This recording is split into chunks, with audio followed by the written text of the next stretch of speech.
queremos agradecerles de la Comisión de Cultura a cada uno de ustedes por encontrarnos en esta tarde y tan amablemente aceptar la invitación de compartir un día viernes a las 7 de la tarde. Este es un ciclo que pensamos desde la Comisión de Cultura en relación a la abogacía, en tanto una formación académica y de algún modo eh, dentro de las profesiones que para algunos han resultado un mandato, y por el otro lado también la vinculación con distintos lenguajes artísticos, donde para algunos puede resultar un hobby, para otros también han resultado el comienzo de una carrera con un enfoque profesional, con un recorrido, y que han profundizado también en estudios y también como formas, ¿no es cierto?, para poder vivir de ello, ¿no? O con ello, o de distintas maneras. Lo importante es compartir estos distintos recorridos. Sí, este es un comienzo. Queríamos, bueno, comenzar a presentarlos. En principio a Marcelo Escalona, eh, abogado, egresado en 1986 en la PUCA de Rosario, es escritor, poeta, periodista, editor, profesor de escritura creativa. Ha publicado las novelas El Camino del Otoño, Enrarecido, El Portador y El Hotel donde soñaba Perón. Los libros de cuentos El Altillo de mis oficios y Composturas de muñecas, los poemarios Mapa y El mar, y la antología de literatura rosarina, Antología de la Calle Inclinada. Colabora habitualmente en los diarios Página 12, La Capital de Rosario y Revista Barullo. Coordina desde el año 2000 el taller literario de la Calle Inclinada, Trida, al que ya han asistido más de 1.200 participantes. Edita desde el año 2010 la colección Ciudad y Orilla de Editorial Homo Sapiens y desde 2017 la editorial Los Libros de la Calle Inclinada de Rosario. Ha participado en las antologías Rosario Ilustrada, EMR, Autopsia, Rosario Córdoba, editorial Raíz de Dos, y Antología de la Calle Inclinada 55x17, libros de la Calle Inclinada, y de numerosos encuentros, ferias, festivales y ciclos de literatura locales, nacionales e internacionales. Así que muchas gracias, Marcelo, por compartir con nosotros esta tarde. Por otro lado, Luciana, nos presentás a Carolina.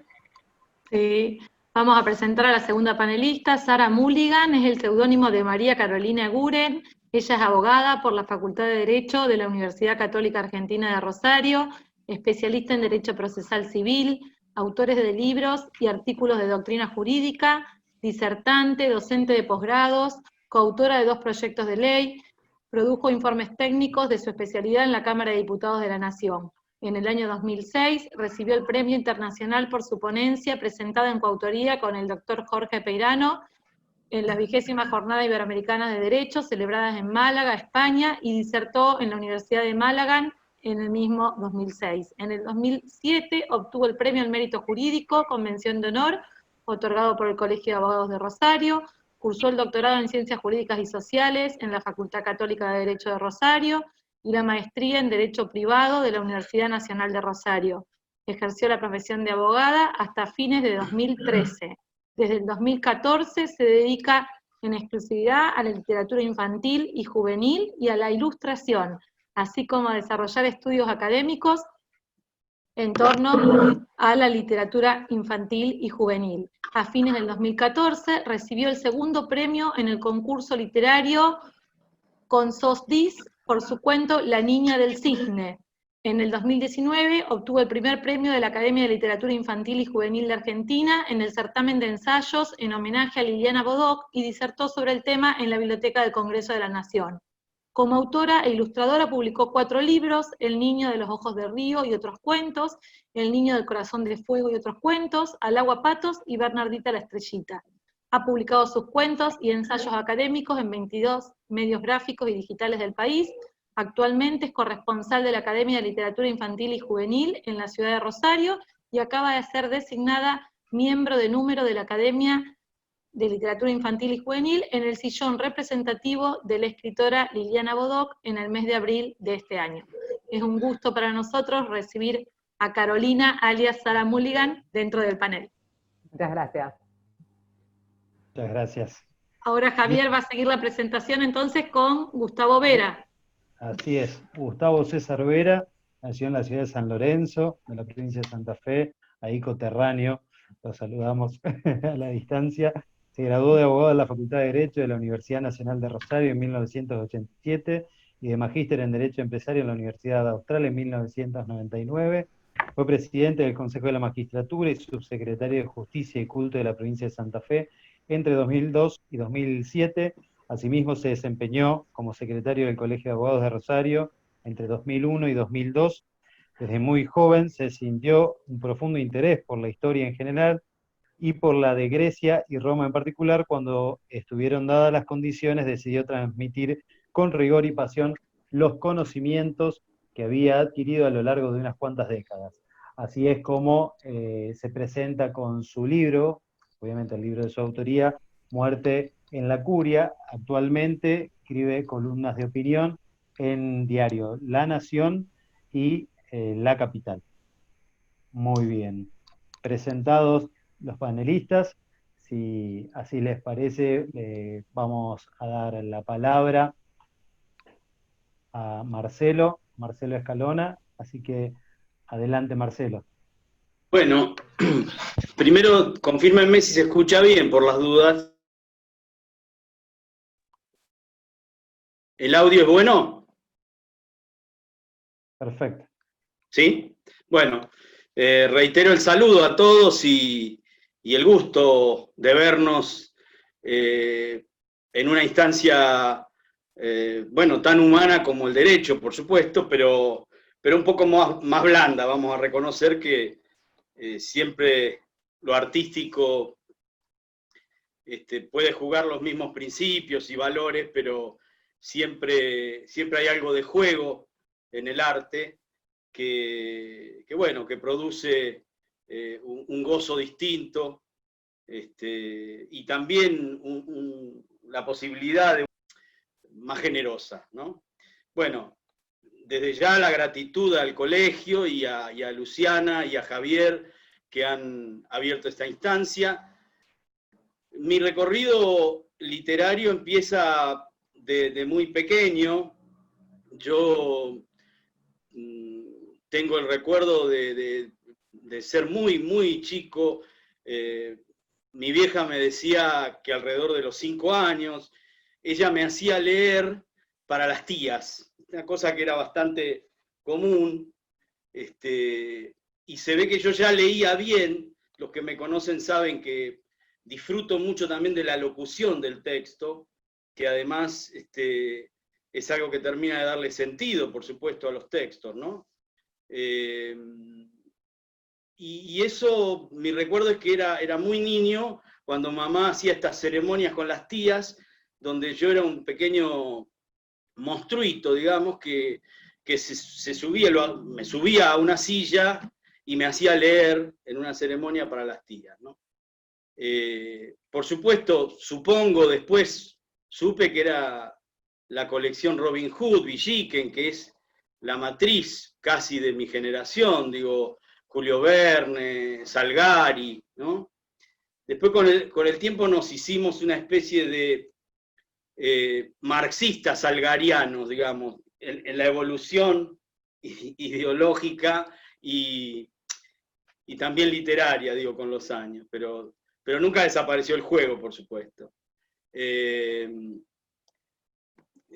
Por supuesto, inmediatamente la lectura genera, sabemos en todos, el deseo de escribir. En definitiva, la escritura es un proceso de lectura. No tarda mucho en un lector vicioso, en un lector contumaz, de aparecer el bobarismo, ¿no? Eso que, la enfermedad textual, digamos, ¿no? El deseo de repetir lo que uno lee de algún modo, porque la repetición de lo que uno lee escribiendo permite encontrar el mejor sentido, la mejor forma. De hecho, es un gran procedimiento literario tradicional. Recuerdo que es un sistema que siempre propone Onetti, por ejemplo, y enseñaba mucho Ricardo Piglia. Esta cosa de que uno termina de comprender lo que lee cuando trata de reescribirlo, ¿no? Es bastante común, digo, no a ninguno de ustedes le va a sorprender, pero ese ejercicio yo lo empecé a hacer, por supuesto, de un modo absolutamente intuitivo y natural, en una casa donde no había, en mi primera infancia no habría grandes modelos de lectura, porque mi madre era una persona muy culta, pero poco instruida, que no es lo mismo, ¿no es cierto? Pero recién en mi primera adolescencia va a aparecer una gran biblioteca de la mano de mi hermano mayor, que sí, él tenía amigos muy vinculados al pensamiento de Rosario, a la literatura, a las ideas. Por ejemplo, ya venía, yo era mucho más chico, pero venía mucho a mi casa Rafael Bielsa, Roberto Retamoso, Víctor Zenobi, profesores intelectuales que todavía son importantes en la cultura de Rosario o incluso del país, ¿no? Y mi hermano, desde su adolescencia, pese a que toda mi familia trabajaba en una fábrica de repuestos de bicicleta de papá, mi hermano llenó esta casa de libros, pero al punto tal que venía el vendedor de Sudamericana, el comisionista, venía hasta Tablada a cobrar una cuenta todos los meses, prácticamente a un chiquilín, que era mi hermano, que era un adolescente. Bueno, yo disfruté de eso, digamos, me tocó, somos solamente 2 hermanos, entonces de muy chico también pude acceder a una biblioteca enorme, empezando por supuesto por lo más legible o amable en la adolescencia, como Germán Gess, el Cortázar de Bestiario, ¿no? Bueno, inmediatamente ese proceso que había empezado en la infancia, incluso yo recuerdo cosas escritas a los 7 u 8 años, un texto incluso que después por supuesto mejoré y publiqué en un libro de cuentos, que era una anécdota donde yo veía a papá, que era un hombre muy bondadoso, muy gentil, mi viejo, una escena de un día de lluvia, que incluso yo me acuerdo físicamente el lugar donde yo estaba parado, en un pasillo, mirándolo a él, mojándose en el chubasco y dándole el lado de la pared a todos, ¿no? Y me acuerdo que esa escena me produjo una gran conmoción porque sentí una enorme tristeza y la comprobación de que la bondad es una cosa dolorosa también. Digamos, yo veía que mi viejo era muy gentil, pero que se mojó completamente, se empapó y llegó a mi casa hecho un trapo, y ese rapto, digamos, por un lado de melancolía, que siempre está vinculado a la belleza, y por otro lado la imagen nítida del desamparo, de la intemperie, y ese sentido duro de que, bueno, ser bueno es difícil, ser bueno es doloroso, pero bueno, digamos, también es el sentido de la vida, ¿no? Bueno, eso porque siempre recuerdo que me había hecho este oficio de muy niño, ¿no?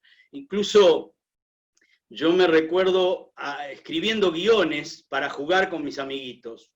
Yo era el plomo, que probablemente muchos que están escuchando hayan hecho algo parecido, que era armar una especie de telenovela para jugar, que tampoco era para todos, digo, pero esa idea de que el mundo tiene que ser narrado, relatado, ¿no?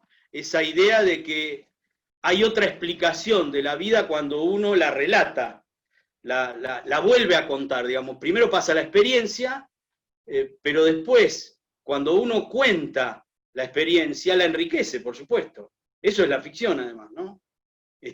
La ficción no es una fantasía artificial y gratuita. La fantasía es un espacio que complementa, enriquece la realidad, con la utopía, con posibilidades, con conjeturas, incluso a veces con distopías, digamos, con lo contrario, digamos. Mostrando un fracaso se puede disfrutar curiosamente mucho de saber ahora lo que no hay que repetir, etcétera, ¿no? Tanto en el plano individual como colectivo. Pero bueno, esas son las marcas. Ahí aparece mi hermano. Él, afectado por aquellos años de la dictadura, no puede estudiar letras, que era su destino realmente, pero nos queda esa biblioteca en casa, que por supuesto a mí me permite ya empezar a leer de un modo, incluso con su orientación y la de estos amigos que digo, muy importantes. Bueno, recuerdo, por ejemplo, a Rafael Bielsa viniendo en una gilera, con los pelos hasta el medio de la cintura, una guitarra, y qué sé yo, con sus libros de poesía, sus canciones, ¿no? Y bueno, a partir de ahí yo empiezo a hacer también una militancia en la secundaria a través de revistas, y al mismo tiempo porque ahora quiero hablar también del derecho, que es el momento en que se juntan los dos oficios. Yo en la adolescencia militaba bastante en el tema social, por una vertiente cristiana, católica, pero vinculada a la teología de la liberación. Puntualmente con una religiosa laica acá en Tablada, hablo siempre del sur de Rosario, Tablada, Villa Manuelita, y esta monja laica vivía con otra monja laica. Eran laicas porque en realidad vivían en un departamento, no tenían hábitos. Bueno, yo militaba con una en una escuela acá en Berruti Gálvez, escuelas de apoyo, se llamaban, un vagón donde por la tarde se hacía toda una atención de los chicos, etc. Yo tendría en ese momento 16 años, y la otra monja era la primera abogada rosarina, la doctora María Antonia Leonfanti, que fue una jurista importante. Bueno, entonces el nexo con María Antonia me fue llevando a un interés de sublimar, por supuesto, la cuestión de la justicia, el valor de la justicia, con la posibilidad de una carrera profesional. Pensando además ya también en un medio de vida, pero digamos con una pasión por el derecho, que incluso me llevó los primeros años ya estudiando a trabajar en el tribunal como empleado. Trabajé 3 años en un juzgado de instrucción. Y la verdad que desde ese momento yo me llevé bien, siempre me llevé bastante bien, con dos oficios bastante distintos, pero que a mi juicio no se oponen. Digamos, yo soy de la idea, y muchas veces se lo insisto a los chicos jóvenes en los talleres, pensar que uno puede vivir del arte, bueno, es una locura, es un acto, me parece que hasta irresponsable, y podemos hablar de la historia universal, del arte y de cualquier disciplina, no solo de la escritura, pero digamos, el abrazar el derecho para mí no fue solamente buscando una actividad económica, ¿no? Eso está claro, más allá de que, por supuesto, es razonable pensarlo y hacerlo. Y así fue, digamos, con bastante psicoanálisis por medio, conseguí establecer esta dualidad que en realidad impera para la mayoría de los artistas. Hasta un momento en que algún artista en particular consigue tener un gran éxito, bueno, o otras razones particulares que le permitan vivir qué sé yo, de rentas, como Bioy Casares, o las chicas Ocampo, o quien sea, digo. Y lo digo con naturalidad, tampoco lo digo con ningún resentimiento, al contrario, me parece que ese grupo de escritores argentinos de lo que fue Florida, la revista Sur, que tenían mucho dinero, por supuesto, tienen el enorme mérito de que en vez de ser unos tilingos gastándose la plata en frula, se dedicaran al arte y de la manera extraordinaria que lo hicieron, por lo menos la mayoría de ellos, ¿no? Pero bueno, en nuestro caso, nosotros no podemos sino tener el otro trabajo, diría Marguerite Duras, y qué mejor que ese trabajo, bueno, también responda a una vocación humana como es el derecho, que realmente yo siempre lo pensé, lo practiqué dentro de las posibilidades de cada uno, como un servicio a la comunidad, como una actitud de servicio profesional, digamos, donde uno, además de mantenerse, digamos, de tener su medio de vida, consigue en muchos casos ayudar a las personas y también practicar una ciencia, porque el derecho, por supuesto, yo tuve un paso por la facultad en filosofía del derecho, allá cuando estaba el doctor Héctor Humberto Hernández, me costó seguir porque, bueno, ideológicamente era muy complicado, pero, por ejemplo, filosofía del derecho era una materia que me gustaba mucho, fui muy buen estudiante, después di clase de derecho en terciario, en fin. Pero digo, hay una satisfacción que yo siempre tuve también en la profesión, que es la científica, digamos. Saber que uno pertenece a un cuerpo de verdades, de fenómenos, y que, bueno, eso tiene un resultado después en la vida de la gente, en la práctica. Después de esos 3 años de instrucción, siempre ejercí en forma libre, particular. Lo sigo haciendo, pero mucho menos los últimos años, porque evidentemente, como contracara, me fue creciendo mucho la profesión de escritor, el oficio de la escritura, que por supuesto cuando uno empieza a ejercerlo de una manera profesional, conlleva también enormes responsabilidades, porque bueno, los que practican el oficio saben que la escritura es una actividad muy absorbente, que además exige toda una preparación de un ámbito, no digo de aislamiento, pero hay algo de celibato, dice Alan Pauls, en un ensayo sobre el diario de los escritores. Hay algo de consagración o de compromiso con el arte, con la disciplina que sea, que en un momento, bueno, va pidiendo, por ejemplo, a Carolina, hablábamos el otro día, le ha sucedido eso, y bueno, a veces uno tiene que dar ese paso, ¿no? A mí de a poco, estos últimos años, me ha ido sucediendo eso, con mucha producción, me creció enormemente el taller, que bueno, como todo, lo empecé como una actividad casi bohemia, casi, digamos, voluntaria, y de golpe se fue llenando de alumnos, y no solo de alumnos, sino de licenciados en letras, de escritores con libros publicados, en fin, de gente que sabía mucho, en algún caso hasta más que yo, lo cual tampoco sorprende, pero bueno, eso fue haciendo que la actividad literaria, en mi caso, pasara a ser más importante estos últimos años que la jurídica, ¿no? Yo me formé en muchos talleres, fui alumno de Aldo Oliva, un gran profesor de la Facultad de Letras, de Angélica Gorodischer.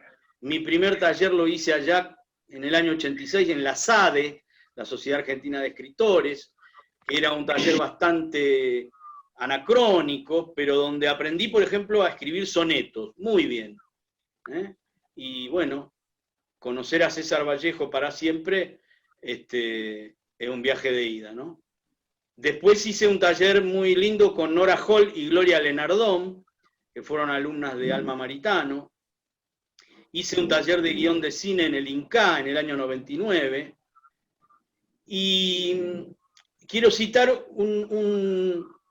un incidente que fue decisivo para mí. En el año 90 yo había empezado ese taller de Nora Hall y Gloria Lenardón. Estaba casi llegando a los 30 años y tenía un libro de cuentos que ya, digamos, había estado escribiendo en el taller de Nora, de Gloria, algo con Angélica, y me voy a Buenos Aires a ver editoriales, por la mía. Entre varias que visito, las más conocidas, ¿no? Caigo en Losada, calle Moreno al 3200, una famosa editorial que era española y se hizo grande en la Argentina, ¿no? Con el exilio de los españoles. Ahí me atiende el director. Yo voy sin ninguna recomendación y, por supuesto, un NN en el campo literario, con un anillado. El director de Losada era Alberto Díaz, que ya era el editor de Saer, de Sábato y de Abelardo Castillo. ¿Por qué me atendió a mí ese señor? No tengo la menor idea. Es decir, lo que supe después cuando lo conocí más, que tenía un don de gente increíble, que era un hombre... Él supo ser el director de Siglo XXI en la Argentina, estuvo detenido y secuestrado desde el 24 de marzo del 76 por dirigir esa editorial, que se fue de la Argentina, después volvió hace unos años que está otra vez entre nosotros, ¿no? Una gran editorial, Siglo XXI. Bueno, el caso es que Alberto, eso era en noviembre, creo, del 90, me recibe el anillado, me hace pasar, me da un café, que eso para un provinciano como nosotros tiene mucha importancia.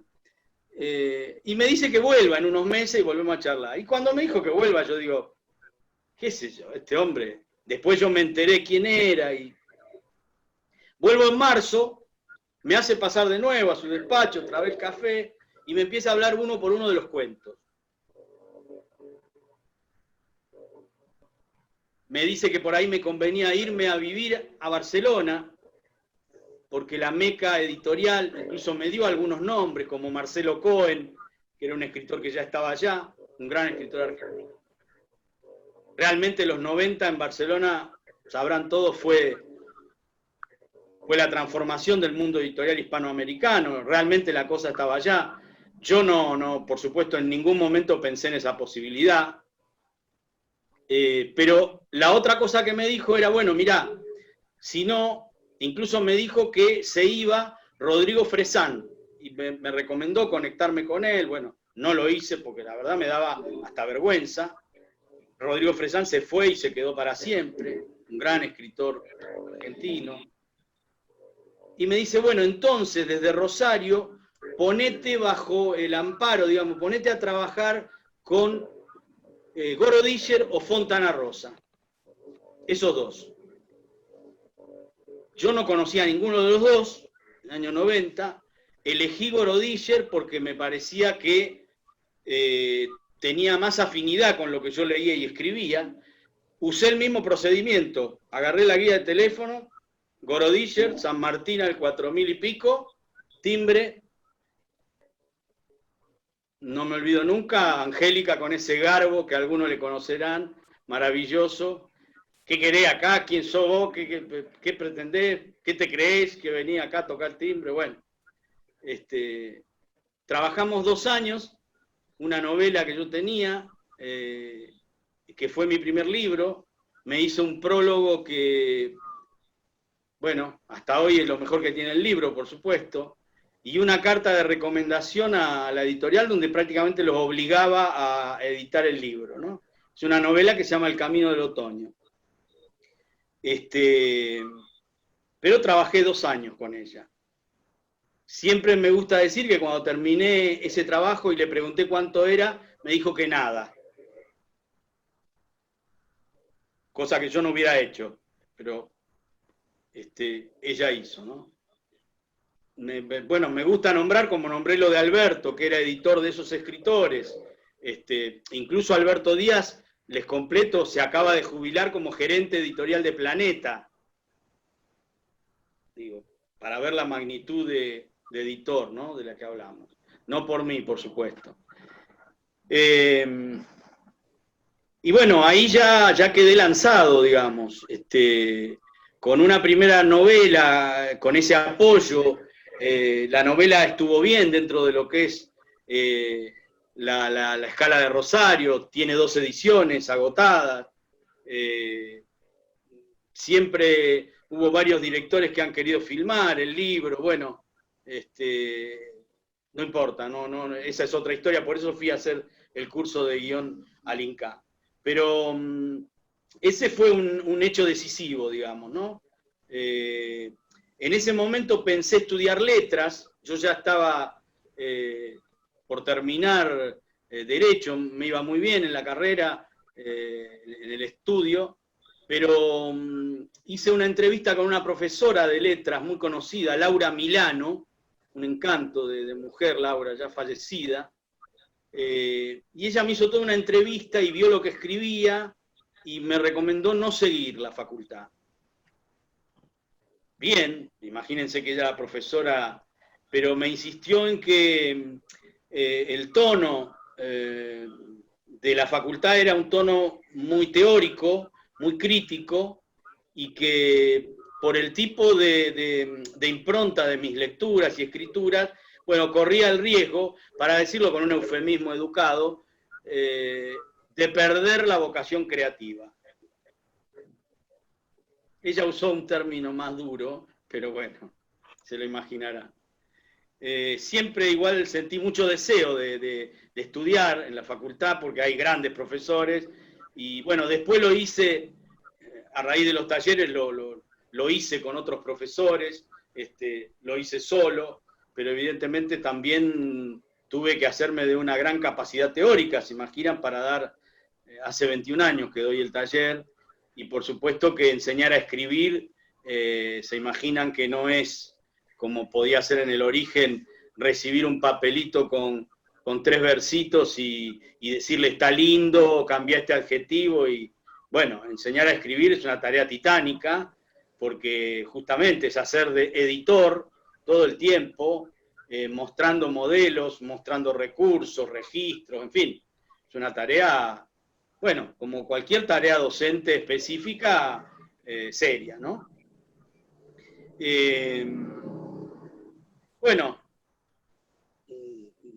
siempre en todos esos años yo me repartía muy bien con la profesión. Quiero reivindicar eso porque todavía puede quedar, digamos, en mi caso, cuando era en los primeros años, digo 30 años atrás, todavía era difícil decirle a alguien en el tribunal o en la facultad que uno escribía una novela.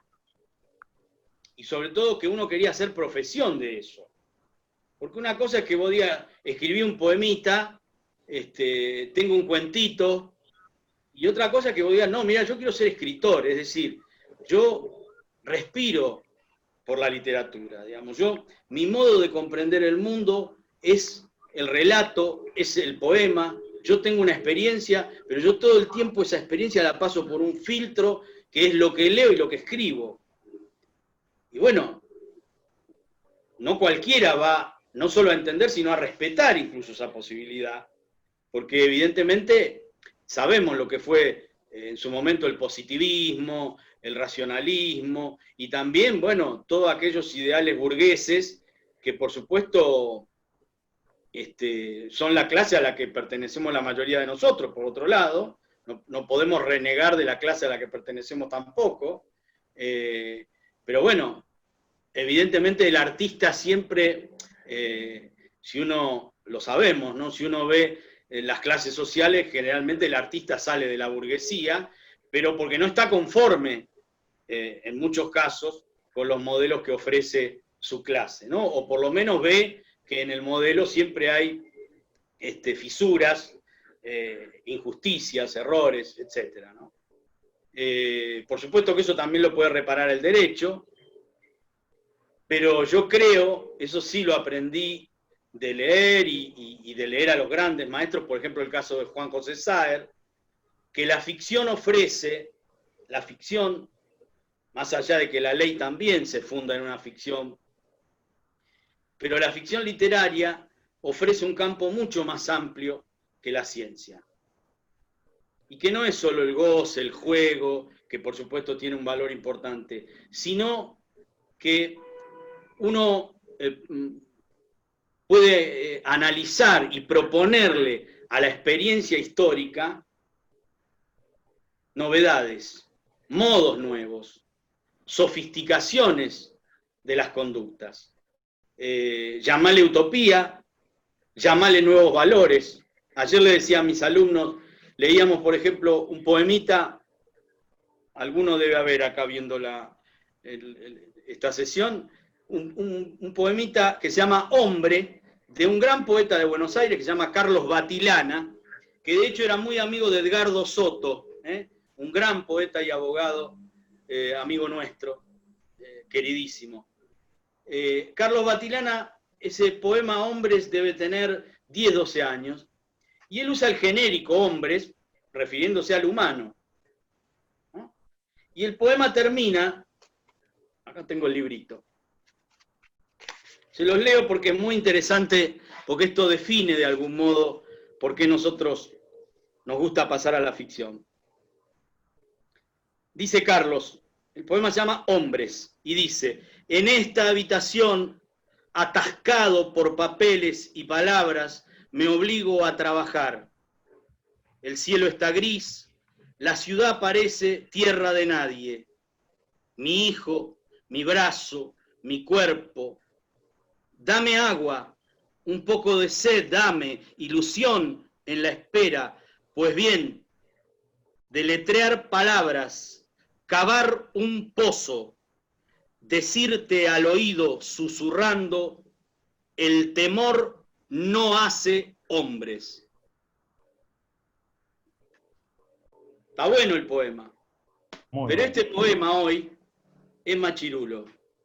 ¿Sí?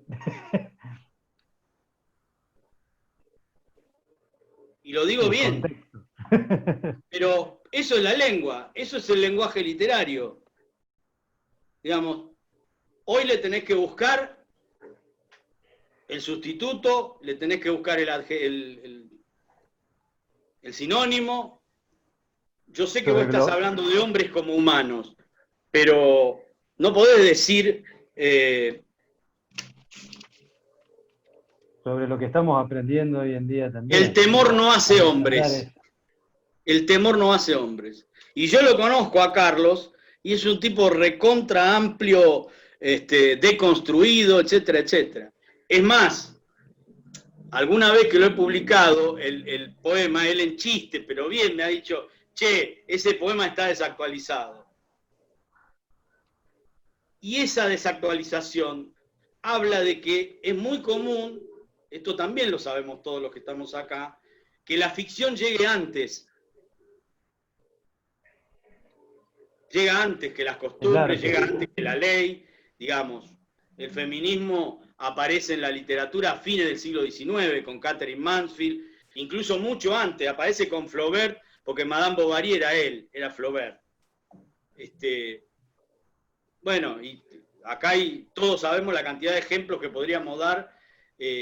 Entonces, la atracción por la ficción en nuestro caso es que nosotros ahí ampliamos, los escritores podemos ampliar el campo de estudio de la experiencia y también la posibilidad de mejorar esa realidad.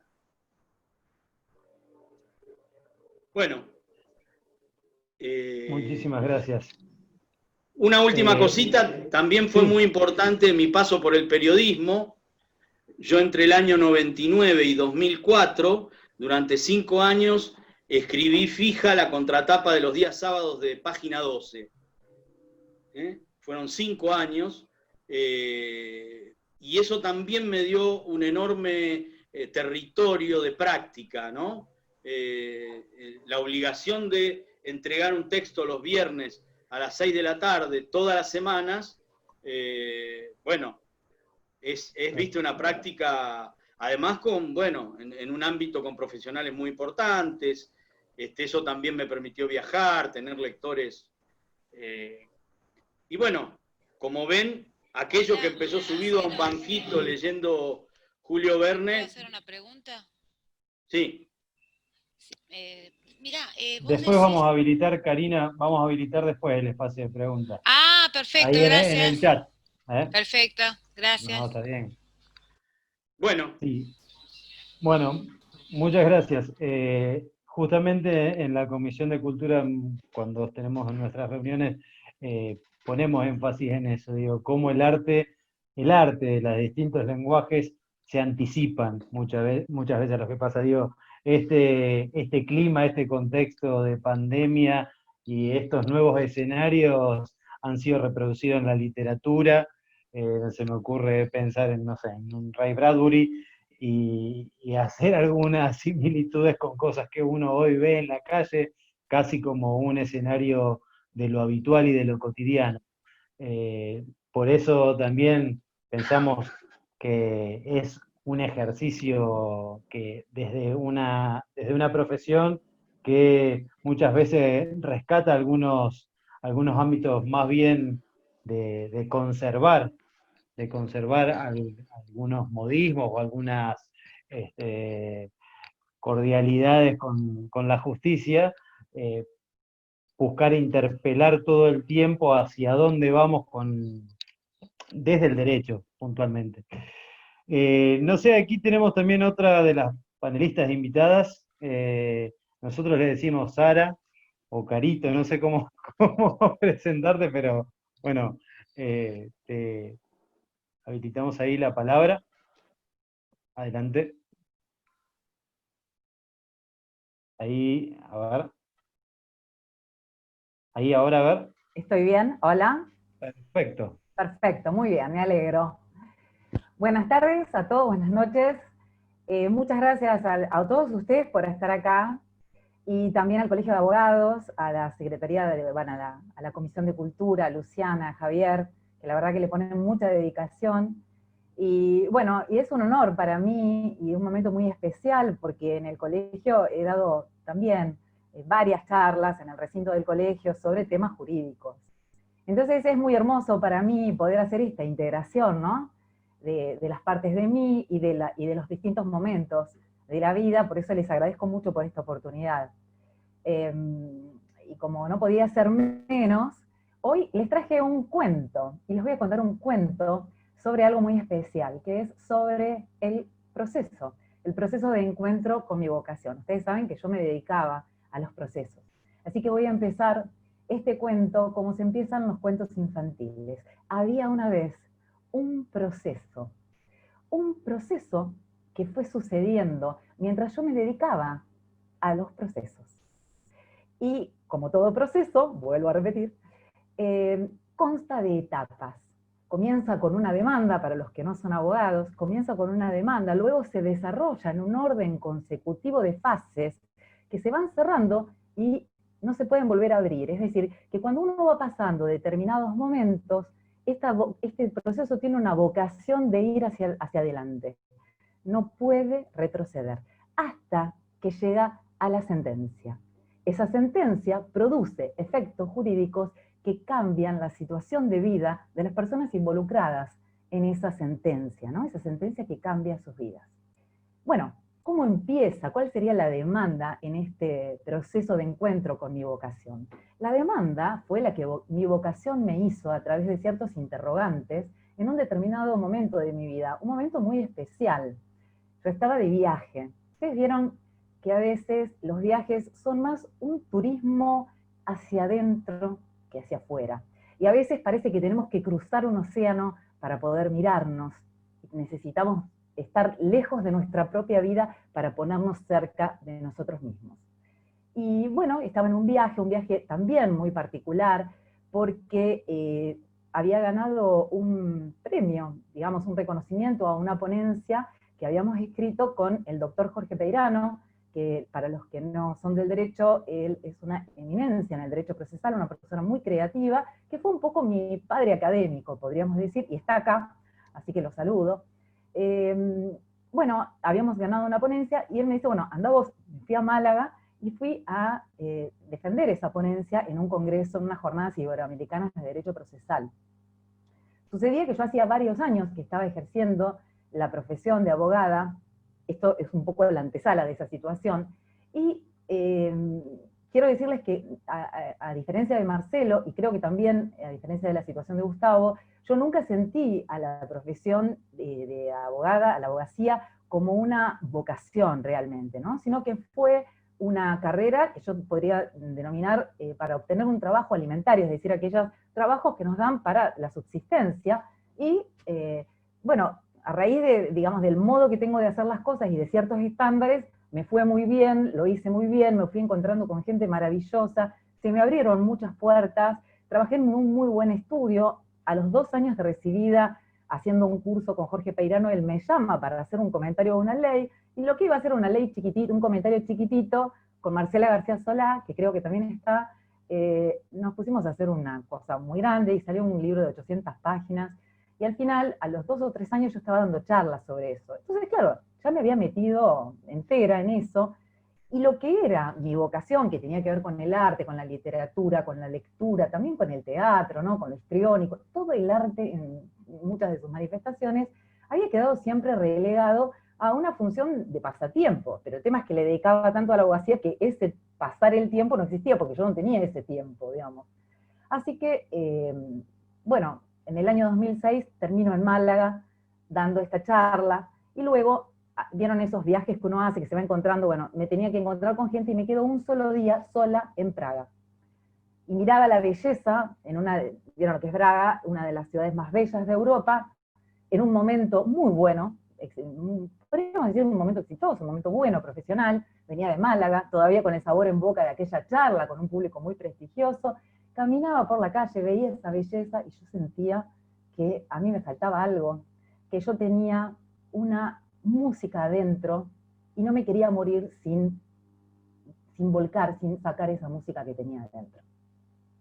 Claro, con todo eso tan bueno, ¿cómo podía ser que yo no me sintiera bien, ¿no? Y ahí es donde aparece la demanda de la vocación, ¿no? Porque yo era, digamos, entraba dentro de la categoría del adagio latino, lo digo en broma, serás lo que debo hacer o serás abogada. Entonces me preguntaba, ¿qué debía hacer yo, no?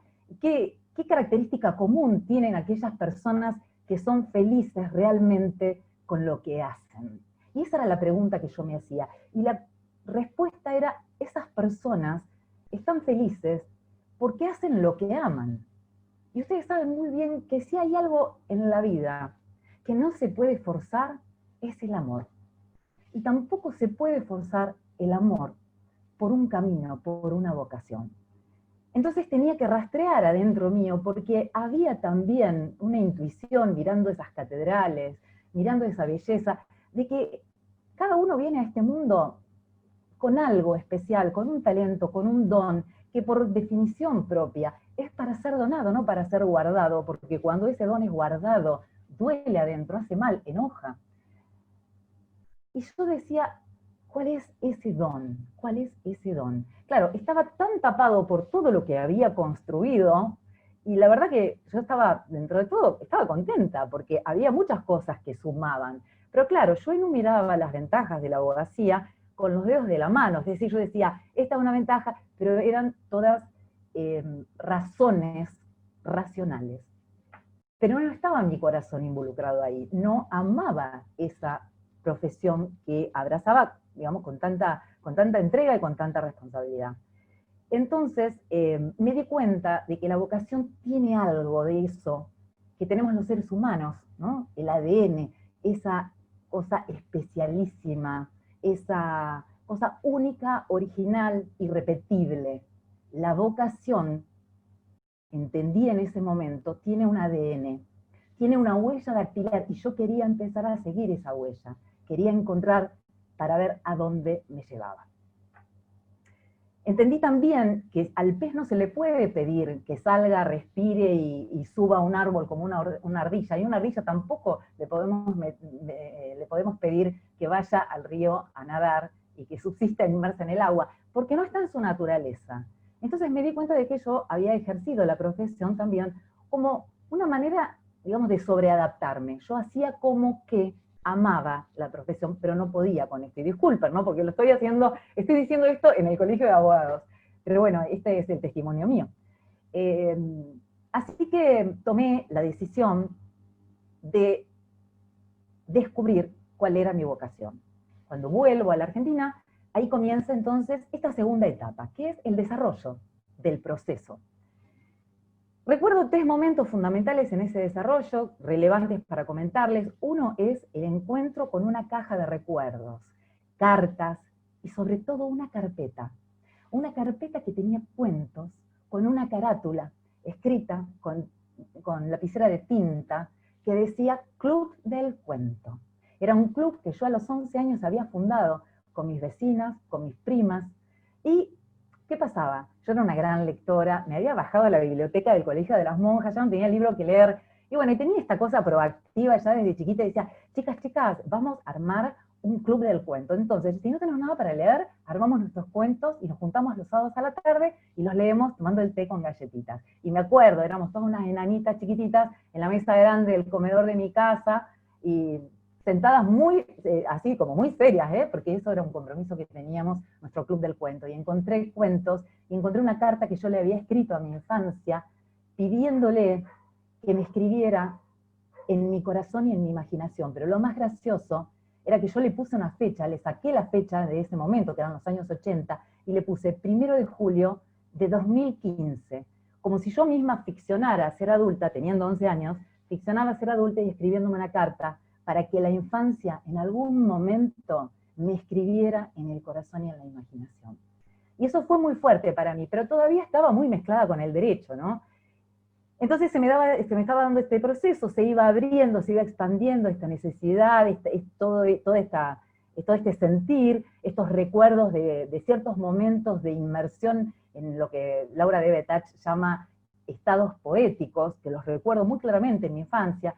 Y por otra parte sentía la hostilidad del litigio. Yo trabajaba como abogada litigante y sentía una hostilidad, no podía sostener con esta vulnerabilidad que yo me estaba permitiendo, no podía ya sostener la hostilidad que implicaba la lucha del derecho. Por otra parte, me encantaba estudiar y me encantaba escribir. Y Jorge Peirano es un tipo muy creativo que me incentivaba mucho y a mí se me ocurrían ideas y entonces me gustaba estar en un lugar creativo donde podía escribir, porque gracias a Dios, o sea, yo pude permanecer mucho tiempo en la abogacía precisamente porque la literatura y la abogacía comparten ese patrimonio común que es la palabra, fundamentalmente la palabra escrita. Por eso creo que lo pude sostener sin tener puntualmente la vocación, ¿no? Y entonces dije, bueno, voy a darle una vuelta creativa a esta y me voy a inventar una manera de permanecer en la profesión, pero sin litigar. Y ahí inventé la consultoría de derecho procesal, que me dio un lugar mucho más cómodo y más amable, donde yo podía acompañar a mis colegas, los asesoraba y hacía recursos ante la corte, súper interesantes, escribía, estudiaba y me permitía también escribir otras cosas, ¿no? Pero ¿qué pasaba? Con el tiempo me fui dando cuenta de que lo que yo escribía a nivel de literatura me quedaba raro, había algo, era como una cosa rara, ¿no? Yo sentía, ¿vieron cuando ustedes cortan la fruta para hacer una ensalada de fruta sobre una tabla donde hace un ratito cortaron una cebolla, aunque lavaran, ¿no? Que laven, pero igual queda toda la fruta encebollada. Y yo sentía que a mí los cuentos me salían encebollados. Estaba demasiado llena de lo jurídico y del discurso y del registro de lo jurídico, ¿no? Me faltaba otra cosa, me faltaba esto que sucede cuando queremos estudiar un idioma. Vieron que uno empieza a estudiar inglés, empieza a estudiar inglés, siempre está, bueno, a mí me pasa, ¿no? Entonces un día digo, me voy a ir un año a estudiar en Inglaterra y voy a aprender. Es decir, me faltaba eso de la inmersión. Y dije, bueno, me voy a dar esto, pero también no solamente porque dije me voy a permitir esa inmersión en la literatura, sino porque no me quedaba otra opción. Hay un autor que me gusta mucho que habla de esos momentos en la vida, lo dice literariamente, no tan filosóficamente, por eso me gusta. Hay ciertos momentos en la vida en que la libertad se encuentra con el destino, y a uno no le queda otro remedio que elegir aquello para lo cual estaba destinado. Y eso fue lo que yo sentí, que no me quedaba otro remedio que decidirme por la literatura. Y así tomo la decisión. Creo que acá se aplica mucho la frase de Marcel Proust que dice que no hay nada más poderoso que una idea a la que le ha llegado la hora. Y esta idea explotó. Y también hay una frase que se aplica a ese momento, que a mí me gusta mucho y que también, y digo que se aplica porque dice esto, ¿no? Salta y aparecerá la red. Porque si yo, por más planes que hiciera, era tan grande el cambio, y había construido tanto, y había que deconstruir tanto, que no había manera de planificar. Había demasiada pérdida en el camino, y nada, era atreverse a saltar. Y salté, tomé la decisión, y ese es el momento de la sentencia, en este cuento del proceso que les hago. Y la sentencia, por supuesto, no es sin consecuencias. La sentencia siempre produce efectos jurídicos que cambian la situación jurídica de la situación o el estado de vida de las personas involucradas. Y mi vida cambió por completo. Primero, la verdad, les confieso, no quería salir a la calle. Me daba vergüenza encontrarme con abogados. Me daba vergüenza mi propia decisión. Me daba pudor. No entendía bien qué estaba haciendo. Estaba como perdida, porque tampoco había terminado mi búsqueda de la vocación. Yo creo que estaba en mitad del camino. Dicen que el embarazo del cachorro humano se da 9 meses adentro de la panza, y después 9 meses casi marsupialmente, digamos, como un canguro, ¿no? El embarazo con el bebé afuera.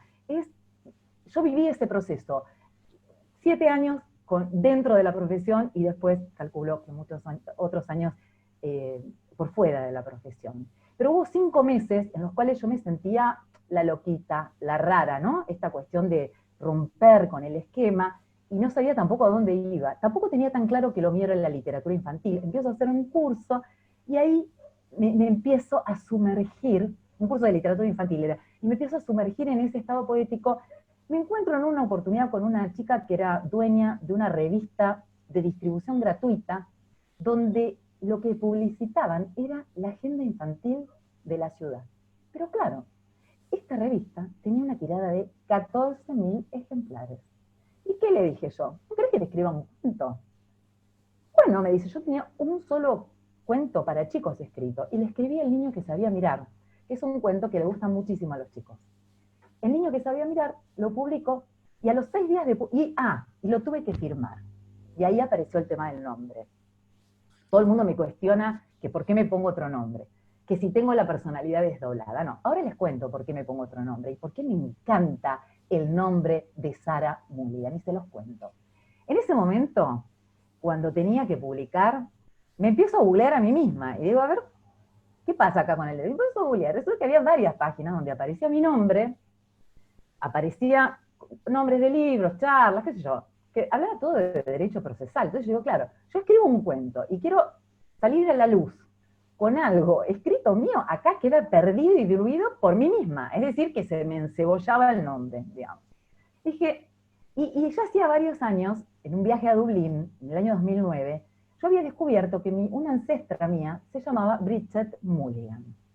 A mí me encantó ese apellido, y yo lo tuve, dije, bueno, puede ser un seudónimo, puede ser una marca. Yo sabía que en algún momento iba a hacer algo por fuera del derecho.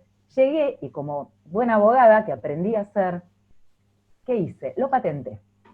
Desde el año 2009 lo tenía. Pero antes de patentarlo, googleé para, no, digo, a ver si no estaba relacionado con algo medio feo, qué sé yo. Y Mulligan, ¿saben lo que quería decir? Mulligan quiere decir, en el golf, la posibilidad de, si haces un primer mal golpe, poder repetir el golpe, poder empezar de nuevo el juego. Mulligan, en el deporte amateur del golf, significa segunda oportunidad, barajar y dar de nuevo. Era la historia de mi vida. Para mí fue tan significativo, entre otra cantidad de detalles literarios que dan para una charla completa, que los voy a obviar, pero digo, era una ancestra. Si en ese momento hubiese salido una ley que dijera que las personas llevábamos el apellido materno, yo tendría el apellido Mulligan, por lo tanto me pertenecía. Y además tenía la particularidad de ser, me puse Sara porque me encantaba, capaz que por la ropa de Sara, inconscientemente puede ser por Sarah Kay, no lo sé, me encanta el nombre, y dije, Sara Mulligan suena muy bien, suena muy romántico para la onda de cuentos que me gusta escribir a mí, y también sentí esto, ¿no? que este nombre, el nombre propio que tenemos, María Carolina Eguren, es propio porque lo llevo yo, pero es ajeno porque me lo pusieron otras personas. Yo tenía en este momento no solamente en mis manos la elección de una vocación, la elección de hacer lo que verdaderamente estaba en mi corazón tallado como el ADN, y tenía la posibilidad de elegir un nombre más propio que mi propio nombre. Así que me llamé Sarah Mulligan, no sé, espero que lo hayan entendido, me llamé Sarah Mulligan. Y esto fue generando, bueno, ¿qué pasó? Publico el cuento en esa tirada de 14.000 ejemplares y abro un Face que llamaba Los Cuentos de Sarah Mulligan. Y empiezo a jugar con el Face, invitando gente, qué sé yo, se armó. En un momento, yo había puesto mi Face en la revista, y en un momento, a los 6 días de publicado, me llaman de una radio porque me querían hacer una nota. El cuento trataba sobre capacidades diferentes, y me hacían una nota, y me hicieron una nota, y yo dije, bueno, qué buena repercusión. Publico el cuento en Facebook, y la gente me empieza a sumar, me empiezan a decir cosas, publico otro cuento, y así otro, me vuelven a llamar de esa radio para que lea los cuentos. Cuestión, tenía una amiga que me ilustraba, me hacía unas ilustraciones, era una aficionada. Al tiempo, había tenido un tirón inspirado, de esos que no suceden muy seguido, pero me había escrito como 50 cuentos, y dije, bueno, ahora cómo ilustro todo esto, no le podía pedir a mi amiga, vení, ilustrarme. Y mi madre, como todas las madres, y como todos los padres, y como todas las familias, como contaba recién Marcelo, que nos conoce, ¿no? Cuando éramos chiquitos, cuáles eran nuestras inclinaciones, me recordó, pero Carolina, si vos dibujabas re bien cuando eras chiquita. Digo, pero mami, no tengo ninguna formación, pero no importa que no tenga, yo que para mí siempre estoy estudiando y siempre me parece que no sé nada, y siempre estoy haciendo un curso, bueno, me voy a poner, la llamo a una chica, no sé dónde la llamé, me enseña a hacer algunas cosas con acrílico, y empiezo a dibujar, y empecé a ilustrar. Y en esto lo que quiero decir es que cuando el hacer empieza a ser coherente con el ser, ese mismo hacer nos va trayendo noticias de nuestro ser y nos vamos enterando. Y ese camino, esa vocación que empezaba como una intuición, como pequeños intervalos lúcidos en medio de la desmemoria, porque el recordar la verdadera vocación en casos como el mío es prácticamente como un proceso de recobrar la memoria, así como por destellos, de a poco, hasta que en un momento se abre el campo, ¿no? Y uno se entera. Y yo me enteré de que podía todo eso. Y después, antes de que terminara ese año 2014, en enero había decidido dejar la profesión, el dictado de la sentencia, llegamos a diciembre, y un amigo me dice, che, la verdad, que una persona no es escritora hasta que no publica un libro. No sé dónde lo sacó, pero a mí me entró como una bala, y yo dije, tengo que publicar un libro. Y dije, ¿qué hago? ¿Se lo muestro en una editorial? Y dije, pero yo, que estuve tantos años con la música adentro, me voy a quedar a la espera de que alguien se tome el tiempo, le tenga las ganas, o decida leer un manuscrito mío. Dije, no, voy a hacer como hice con el Club del Cuento, con la proactividad. Yo me publiqué mi libro. Ahora, claro, había que maquetarlo, había que pulir las imágenes con Photoshop, había que saber Illustrator. Listo, me llamé a una profesora, en una tarde me enseñó un poquito de cada cosa, y en un fin de semana me armé el libro. Lo mando a una editorial, esto fue primeros días de diciembre, 14 de diciembre tenía los libros, porque claro, yo no podía hacer una presentación de libros si no tenía los libros en la mano. Y el 18 de diciembre, 4 días más tarde, estábamos haciendo la presentación de mi libro, El Niño de los Ojos de Río, en la Biblioteca Argentina, gracias a que son unos amores los de gente de la Biblioteca Argentina, lo hicimos, y claro, en un momento empieza a caer la gente, yo lo había avisado por Facebook, por supuesto la familia y los amigos estaban ahí, se había armado una cosa bastante grande, pero después empieza a caer otra gente, y empezaban a traer sillas, y resultó que se me llenó el lugar, había como 100 personas, vendí como 60 libros esa noche, y de pronto me veo a mí misma parada en la Biblioteca Argentina, en la sección infantil, con toda esa gente, 60 personas haciendo cola para que yo le pidiera un autógrafo. Y dije, estoy haciendo lo que vine a hacer, y estoy sacando la música que tengo adentro, porque en definitiva los dones que no se donan, duelen, y a mí me había dolido hasta ese tiempo, toda esa cantidad de música guardada. Así que bueno, no digo tampoco que haya sido un camino fácil, esto también lo quiero decir, ni que no tenga nada que agradecerle a la abogacía, porque le agradezco infinitamente tanto, tanto de lo que me ha dado. Pero, y también quiero decir esto, perdí muchísimo. Cuando uno hace una elección tan drástica, hay una pérdida tan grande, que este duelo se vive, y se vive quizás por años. Recién ahora voy integrando mi vida también con el aspecto académico que yo extrañaba tanto, pero que no quería hacer, porque si seguía estudiando, ya les digo, me encebollaba. Entonces, hoy estoy en la Academia de Literatura Infantil y Juvenil, con gente maravillosa, con la que comparto este amor por la literatura, un taller literario. Estoy en la maestría de literatura infantil, la literatura para niños. Es un placer encontrar a esta gente maravillosa, y también sigo en contacto con mis amigos abogados, y hoy tengo la oportunidad de estar acá, digamos, uniendo, ¿no? Uniendo, amalgamando, integrando, y no les puedo negar que hoy es un momento de sanación para mi corazón también, ¿no? Bueno, este es un poco el recorrido de mi historia. Este es mi pequeño cuento, mi pequeña historia, de la historia de un proceso de búsqueda, también de deconstrucción, de encuentro con ese sello del alma, con ese ADN que está guardado en mi corazón, con la huella dactilar de mi vocación literaria y también plástica, ¿no? Porque también estoy haciendo algunas materias de bellas artes, y puedo decirles hoy que me enteré de que soy escritora e ilustradora de literatura infantil y juvenil, de que me di un nombre más propio que mi nombre propio, que me llamo Sara Mulligan, para vivir esta segunda oportunidad y para hacer lo que vine a hacer, y que el día que me vaya, no me vaya sin haber sacado toda la música que tengo adentro. Y colorín colorado, espero que este cuento les haya gustado. Hermoso, Carolina, tus palabras. Ahí todos están escribiendo, agradeciéndote.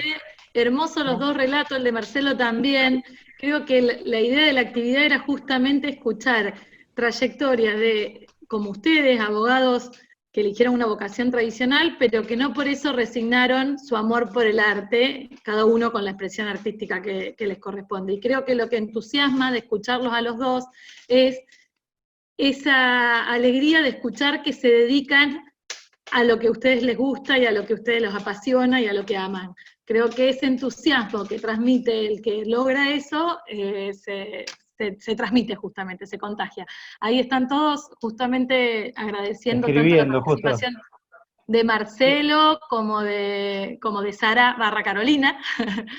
Y bueno, agradecerles, y vamos a escuchar a Gustavo también. Lo lindo de este panel cuando lo armábamos era pensar cómo cada uno, por diferentes ramas de la literatura, encontró su lugar. Carolina desde la literatura infantil, Marcelo con sus talleres y una escritura de una literatura universal, Gustavo orientándose a la literatura histórica, pero cómo cada uno fue enlazando esa vocación literaria con esa otra primera profesión que tenía, que era y con los diferentes también niveles en que lo enlazaron, porque algunos, como el caso de Carolina, directamente cerraron una puerta, como decíamos con Carolina cuando hablábamos y organizábamos esta actividad. Yo le dije, vos cerraste la puerta a una habitación y te pasaste directamente a otra, y esa puerta quedó cerrada, le digo, algunos otros no. Transitan por las dos habitaciones simultáneamente. Así que bueno, es muy interesante escucharlo, y les agradecemos, yo por lo menos, y creo que todos por lo que estamos leyendo, enormemente la generosidad que tienen en compartir con ustedes experiencias que aparte son muy personales, y que hay que animarse a compartirlas con gente conocida, pero también desconocida. Así que muchas gracias también por eso. Justamente ahí en el chat están escribiendo, Cintia dice, muy motivador el relato, esto de trabajo como abogada, que soy, no me gusta que me identifiquen o definan solamente con mi trabajo, y un poquito, ¿no es cierto?, cuando vos referenciabas, y Marcelo también lo hacía, con esto de la palabra como un patrimonio común, tanto de una como de otra profesión, quizá también como la palabra como encuentro, entendiéndola en clave de encuentro, y en definitiva, un poco la motivación de enlazar la literatura y la abogacía tuvo que ver con esto que siempre traemos en tensión, que tiene que ver con la letra, la palabra, la defensa, el argumento que nosotros elaboramos a través de un escrito, de una demanda, implica un relato, ese relato de los hechos que en definitiva están argumentando a favor de una o de la otra parte. Y bueno, creo que el cuento estuvo más que adecuado, enlazando una historia de Metafóricamente vida elegido. desde lo personal. La verdad que sí. Bueno, Muchas gracias. muchísimas gracias. Le damos la palabra a Gustavo Vera, entonces. Una Sí. cosita antes, que esto es el chivo para el final de... Sí. Primero avisarles que hemos llegado a los 100 y se cae gente y vuelve a ingresar. La verdad que muy felices por la convocatoria de este conversatorio. Y también hacerles saber recordarles que tienen que ingresar al chat e ir enumerándose para el sorteo final. Para los que todavía no lo hicieron, tienen que ingresar al chat, poner su nombre y el sorteo. No sé si Matías, que es quien estaba llevándolo adelante, quiere hacer alguna acotación. Y Si Javier, no, otra cosa más que también se me ocurría, sí. Como hay gente que no tenemos los datos de contacto, si quieren mandarnos los datos de contacto, vamos a dar el mail de la Comisión de Cultura para que a los que les haya Perfecto. gustado esta charla y quieran después dejarnos su mail y su teléfono para que los podamos contactar para las otras actividades que vayamos organizando. El mail nuestro de Cultura es cultura.colabro@gmail.com, ¿está bien? Perfectísimo. ¿Sí? Bueno, entonces los que les haya gustado la charla y quieran participar de otras iniciativas que pensamos organizar, también tenemos la idea de hacer como este mismo ciclo, pero relacionado con otros lenguajes artísticos, como puede ser abogacía y danza, abogacía y teatro. Tenemos muchos colegas en la comisión que también participan de esos lenguajes artísticos, y música también. Así que los que quieran dejarnos sus datos, los incorporamos también a grupos de difusión de las actividades que vamos haciendo. Bueno, yo por mi parte, si vos, Javier, no querés agregar nada más, le decimos a Gustavo que arranque. Perfecto, adelante. Bueno, Gustavo, te escuchamos. Tenés que habilitar el audio, eso. Ahí estamos. A ver ahora. ¿Sabés qué, Gustavo? A ver qué pasa. No, para Gustavo en la parte, claro, tenés que habilitarlo, ahí le aviso por mensaje. A ver qué pasa, que lo estamos habilitando, pero... Sí, buenas tardes. Ahora sí. ¿Me escuchan? Perfecto. Buenas tardes. Bueno, primero, por supuesto, agradecerles al Colegio de Abogados, para el que alguna vez nos ha tocado trabajar. Agradecerle a ustedes, chicos, de la Comisión de Cultura, por esta invitación. La verdad, para mí es un placer, una emoción que me hayan invitado para esto, porque bien puedo definirme como un viejo abogado, pero un jovencísimo escritor. Lo de viejo abogado, porque ya dijeron, más o menos cuando uno se ha recibido, o sea que si sacan un poquito de cuenta saben que somos de viejas generaciones. Hay unos cuantos amigos ahí tan veteranos como yo que se recordarán de todo esto. Y joven escritor porque casualmente presenté mi libro un 18 de diciembre, como Sarita. Hola Carolina, ¿cómo estás? Tanto tiempo. Un 18 de diciembre que fue el 18 de diciembre de 2019, hace escasos 5 meses y pico. Aparte, después de haber pasado por una experiencia de cirugía bastante complicadita, digamos, un mes antes, pero bueno, yendo al tema que nos ocupa. ¿Por qué escribí? ¿O por qué escribo? ¿Y por qué escribo lo que escribo? Escribo por una necesidad de volcar esa sensación que tengo cuando leo. Nació mi interés por esta literatura a partir de una pasión por la lectura. Y como dicen algunos, escriben los que leen. Es muy difícil escribir sin leer. Cuanto más se lee, mejor se escribe. No he ido a talleres, no he ido a facultades de letras, solo he leído desde muy chico. Parecido a lo de Marcelo, él tenía, no sé si la madre o la tía que lo hacía leer. En mi caso era mi abuela, que a los 4 o 5 años la llamaba a la vecina para decirle, mirá cómo el nene lee La Capital, que era el diario que llegaba a mi casa. A partir de ahí, en mi casa siempre se leyó, mi viejo era un gran lector, y yo leía de todo, libros, revistas, lo que había. hasta que con el cine y con la lectura de determinados clásicos adaptados para las edades de un chico de primaria, empecé también a apasionarme por la historia, más que por la lectura, o la lectura de la historia. Me acuerdo en el 69 haber ido a ver Ben-Hur con mi viejo, siendo un chiquito. Sí, ahora podés. Pero Y en el 70 haber ido a ver Espartaco al cine. Lo comento porque son clásicos del cine universal que en mi caso me empujaron a seguir leyendo sobre eso. Cae un día en mi casa una versión adaptada para chicos de la Ilíada, otra después vino la Odisea, la Eneida, y así empezamos. Y vino un proceso de lectura permanente. Entonces, podemos decir que ¿por qué llego yo a esto? Porque me apasionaron distintas cuestiones. La lectura, la historia, y también tengo que decir que me apasionan los libros. Los libros como elemento físico, el libro en sí. Soy un comprador compulsivo de libros. Lo que ustedes ven acá atrás no es una biblioteca jurídica. Pueden encontrar algún libro jurídico por ahí dando vuelta un poco como decoración. Pero siempre he comprado, siempre, sea donde sea, libros de historia fundamentalmente, mucho libro de museo, mucho libro de arte, estoy estudiando historia del arte, así mismo, y eso de a poco se fue metiendo en mí, pero como una pasión por la lectura. Toda la vida me dediqué a la abogacía, a jugar al tenis. Los que me conocen saben que lo he hecho durante mucho tiempo. He sido profesor de tenis en otras épocas, cuando el físico daba y se podía hacer de otra manera. Y bueno, de a poco empecé hasta que un día sentía que tenía que sacar a la luz esto que tenía dentro. Yo no leía novelas históricas. Me parecía que era algo, ¿cómo voy a entorpecer mi conocimiento histórico con una novela histórica? Hasta que empecé a leer alguna. ¿Qué es eso? Un día cae el Código Da Vinci en las manos de uno, ¿no? Y el Código Da Vinci, que fue una novela bestseller que lo hizo Dan Brown, un tipo famoso, millonario, etc. No digo que yo escribo para ser Dan Brown, ojalá Dios quiera, pero no sería esa la situación. Y bueno, empecé, digo, ¿y esto podré escribir? Hace unos días mi esposa encontró algo que unas cuantas décadas atrás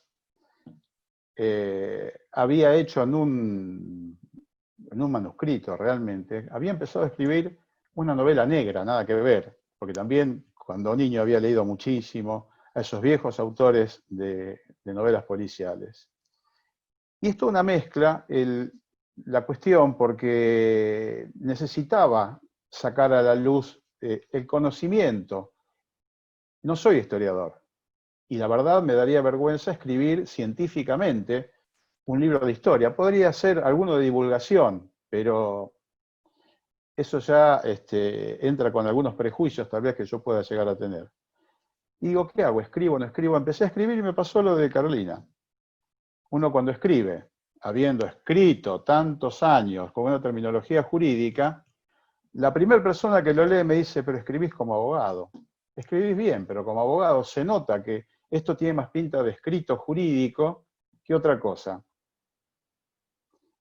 Y así empecé despacito, cuando podía, cuando no podía. En cada viaje hay lugares y obras de arte y determinadas cuestiones que a uno le pegan lo que hoy se llama el estendalazo, o que se llamaba desde tiempo, ese síndrome de Stendhal, esa emoción que nos da ver algo que nos genera. Y bueno, a mí me pasa esto con todo lo antiguo.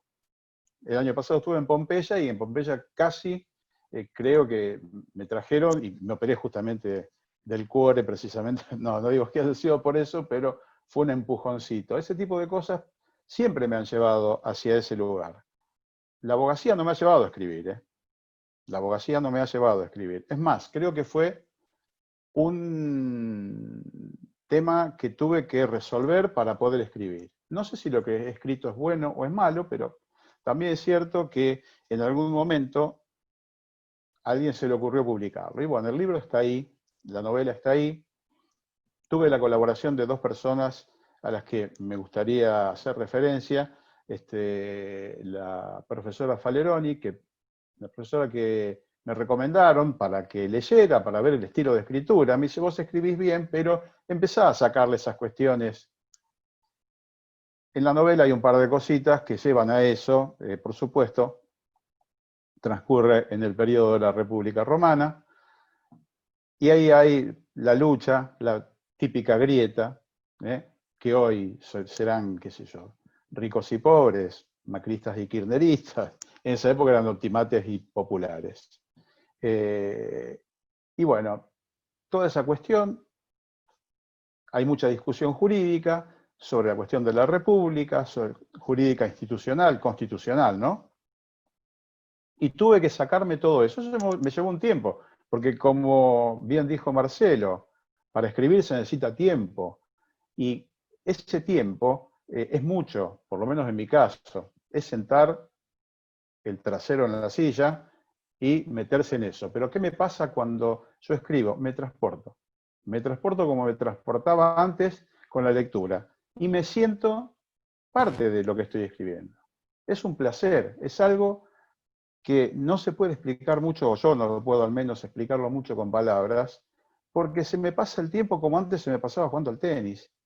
Pero esto, además esto, lo que no tiene, acá no es una de cal y una de arena. No sé cuál de las dos, nunca supe cuál de las dos, si la de cal es la buena y la de arena es la mala, o al revés, pero esta es la buena. Siempre todo es bueno escribiendo, todo es bueno. No hay pálidas acá. En la abogacía sí hay pálidas. Y no hay pálidas, digo, porque se gane o se pierda, porque creo que todos los que estamos acá y somos abogados sabemos que cuando entramos a un pleito, bien sabemos quién tiene razón o quién no tiene razón en ese pleito. Después defenderemos al que no tiene razón y lo haremos del mejor modo posible y tal vez hasta ganemos.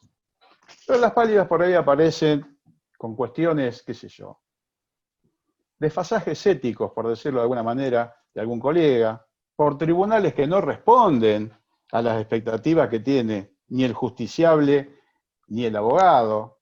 Entonces uno a veces se va un tanto frustrado.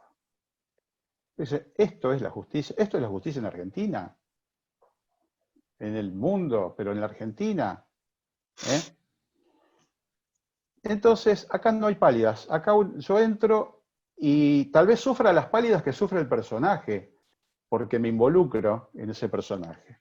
La segunda persona que me ayudó fue una editora del diario La Nación, que está viviendo en Rosario ahora, que leyó lo primero que había hecho y me dice, vos tenés un gran poder de digresión. Empezá a recortar, flaco. Empezá a recortar porque te vas por las ramas de una manera extraordinaria, podés hacer una secuela, una precuela, empezá a recortar. Me lo ordenó. Me lo ordenó, lo fuimos discutiendo, una persona que entiende mucho de esto, dura, con comentarios que a veces llegaban a... ¿Y por qué hablé justamente cuando decía de la grieta? Porque en un momento dado venían los comentarios, me dice, ¿estos flacos son radicales? Por ejemplo, decía, con algunos senadores que hablaban y discutían, ¿y estos qué son? ¿Macristas? Comentarios graciosísimos que a mí, la verdad que me vinieron bien. Me hicieron bien, me llevaron a ordenarlo, terminé construyendo una novela de la cual me he desprendido, me costó hacerlo. Les digo, no sé si a los colegas escritores, me cuesta decir esto de escritores también, porque como bien dijiste, Carolina, a mí la editora me dice, ¿vos sos escritor? No, le digo, yo escribí una novela. Me dice, el que escribe es escritor. Y vos escribiste. Y te lo publicaron. Y está ahí en una góndola, en Homo Sapiens, editorial, a quien le debo precisamente la publicación, a Perico Pérez, a toda la gente de Homo Sapiens. Y ahora que uno es escritor, ¿viste? Es como que se siente un peso, qué sé yo, un peso liviano, porque la verdad, vuelvo a lo mismo, el placer de escribir y de escribir algo que me gusta. De hecho, estoy escribiendo una saga de esa novela, y esta cuarentena vino extraordinaria. Aparte, soy persona de riesgo, no puedo moverme. Como dijo Motu Gómez, un colega que algunos de los que están ahí seguramente conocen, como a mí, te abrieron la unidad sellada. Bueno, me abrieron acá, sacaron, repararon y guardaron. Y bueno, como estoy sentadito acá, llevo 100 y pico de páginas de algo que me gusta. Un amigo me dice, ¿vas a escribir de lo mismo? Sí, porque yo escribo de lo que me gusta. ¿Qué sé yo? Por ahí es un nicho que no todo, si estuviese en España, por ahí este tipo de novelas históricas tienen un mayor desarrollo comercial, digamos, pero tampoco es lo comercial lo que me llevó a escribir. Me llevó a escribir porque me gusta hacerlo, porque me gusta leer, porque me gustan los libros, porque me gusta, en el fondo, me gusta escribir. No reniego de la profesión de abogado, pero después de tantos años de ejercer la profesión, bueno, uno es como que es difícil entusiasmarse con algo, ¿no? Difícil. Y yo, la profesión, le estoy eternamente agradecido porque he hecho de todo. En la profesión siempre atendí empresas normalmente, pero he sido funcionario público, he escrito. Tengo una anécdota, la verdad que soy tocayo de el otro Gustavo Vera, que es el más famoso, digamos, este hombre de la Alameda. Y hace unos años atrás, 2011, 2012, cuando sale la cuestión de los departamentos de Zaffaroni, lo denuncia este colega, no es colega, perdón, este tocayo. Y bueno, en la editorial, digamos, el Diario de la Nación me dicen, ¿no querés escribir algo? Porque a mí no me había gustado algunas cosas que había escuchado de corte institucional. Entonces, había escrito una nota de opinión y me la publican en el Diario de la Nación. A la tarde me llama la editora y me dice, pegó mucho la nota, en el diario en papel, bueno, está en papel, pero en internet hay 500 comentarios, te insultan de un lado, te insultan del otro, por supuesto, como en este caso. Dice, pero ¿querés salir en el programa de Marcelo Rotoviazda?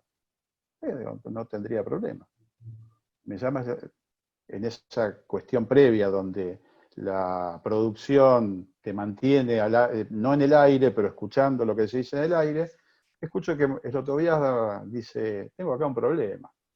A Zaffaroni lo denuncia Gustavo Vera, pero sin embargo, Gustavo Vera escribe en La Nación en una posición aparentemente distinta. ¿Qué le pasa a este hombre? Es bipolar. Dice, ¿cuál es el problema? No, dice, aclara, son tocayos y los tengo los dos en línea, me termina cruzando con mi tocayo, justamente. No pasó nada, no hubo discusión, no hubo pelea, fue todo muy bien, todo normal, porque a él lo conoce todo el mundo, a mí no me conocía, a lo mejor pensó, este loco por ahí dice cualquier barbaridad, y bueno, no pasó, pero son consecuencias de por ahí largarse a escribir. A veces me ha tocado escribir en el Diario de la Capital, he sido abogado, también del diario en algún momento.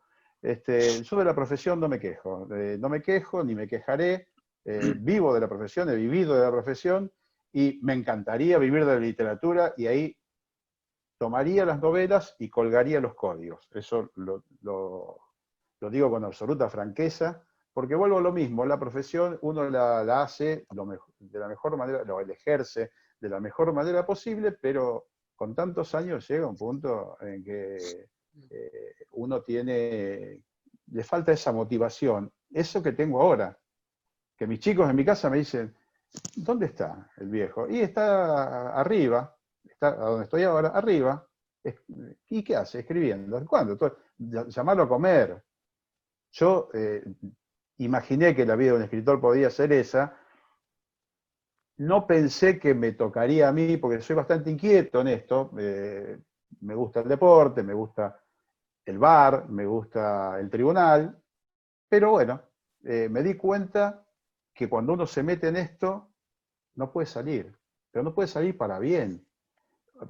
Repito, una experiencia absolutamente personal, una sensación absolutamente personal. Pero es placer, es todo placer. Esta novela no es que no la construí en poco tiempo, empecé a buscar por esta charla los primeros archivos que deben datar del 2014 aproximadamente. Se fue haciendo de a poco, escrita en distintos lugares, en distintos lugares donde he estado.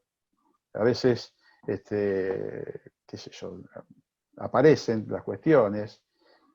Esta novela tiene, por ejemplo, uno de los personajes históricos, es Cayo Mario, que fue un gran general romano del siglo II a.C., y yo me quedé pasmado cuando vi el busto de él en la Gliptoteca de Múnich, porque no hay mucho de representación de este hombre en la estatuaria romana que uno puede encontrar en el Museo Vaticano, en, qué sé yo, o en distintos museos de Europa. Yo me quedé paradito ahí viendo la cara de este hombre y dije, esto es lo que yo estoy escribiendo, sobre este tipo estoy escribiendo. Y al final me terminé volcándome por esa novela histórica, porque a la que no quería antes, pensando que era algo menor, que era algo, qué sé yo, mucha ficción, pero bueno, aprendí que en esto hay distintas cuestiones en lo que hace a la narración de la historia. Está la historia novelada, la novela histórica y la historia construida dentro de un contexto histórico. La historia novelada, si a alguno le interesa, hay algunos libros de Colin McCullough, que es una autora australiana, falleció hace muy poco, libros de 1200 páginas por lo bajo, donde ella solo historia los hechos reales con personajes reales. Lo único que ficciona son los diálogos, porque evidentemente ella también habla de Grecia, de Roma, 2000 y pico de años antes, y evidentemente los diálogos son construidos desde su imaginación. Después tenemos las historias, mejor dicho, son historias personales o que transcurren dentro de un contexto histórico, donde eso es ficción, los personajes son ficticios, los hechos son ficticios, pero transcurren en un periodo de la historia determinado. Si una pareja se enamora cuando los nazis invaden París, por ejemplo. La novela histórica, en cambio, es un mix, es lo del medio. Hechos y personajes históricos, a los que se suman hechos y personajes de ficción. Es el caso de lo que humildemente he intentado escribir en este libro que se llama Muerte en la Curia, que no tiene nada que ver con la curia vaticana, es la curia romana. Digo porque hay muchos que me preguntan si se trata de eso, y la verdad que no. Me tocó presentarla un 18 de diciembre, ahí en el auditorio de Homo Sapiens, con mucha gente. La verdad que fue un momento muy emotivo. Y cuando Carolina relataba su experiencia, yo busco las fotos que tengo de ese día firmando ejemplares. Yo no podía creer que yo estuviera haciendo eso, le digo la verdad. No podía creer que estuviera haciendo eso. Tomo la actividad del escritor como algo extraordinario y me parecía que ¿qué hago yo? Un advenedizo en esto. Hay gente que me quiere convencer de que, bueno, que es ese escritor escribiendo, que sos escritor porque escribiste, que sos escritor porque te publicaron, en fin. La verdad, no sé si soy o no soy escritor. Lo que sí sé es que me apasiona escribir, siento un placer enorme en hacerlo, en buscar la historia, y el placer es por todo el proceso, porque al escribir novela histórica tengo un proceso de estudio previo o también coetáneo, porque si bien he leído, he estudiado mucho durante toda mi vida esto, cuando uno se sienta a escribir, tiene que evitar también, y quiere ser preciso, tiene que evitar anacronismos. Entonces hay que buscar que el yelmo del legionario del siglo II a.C. era tal, y no es el mismo que el del imperio del siglo II después de Cristo. Las costumbres son distintas, si bien parecidas, porque son toda una evolución, pero hay detalles que los tipos que se especializan en esto, los encuentran, y la verdad a mí lo que no me gusta es fallar en eso. Puedo hacerlo seguramente, porque bueno, como todos errores cometemos, pero entonces el proceso de estudio es muy grande, es muy grande. Y bueno, volví a lo mismo, amo el libro físico, tengo un lector de libros, y justamente acá uno de los primeros libros, la primera novela histórica que leí en serio es esta.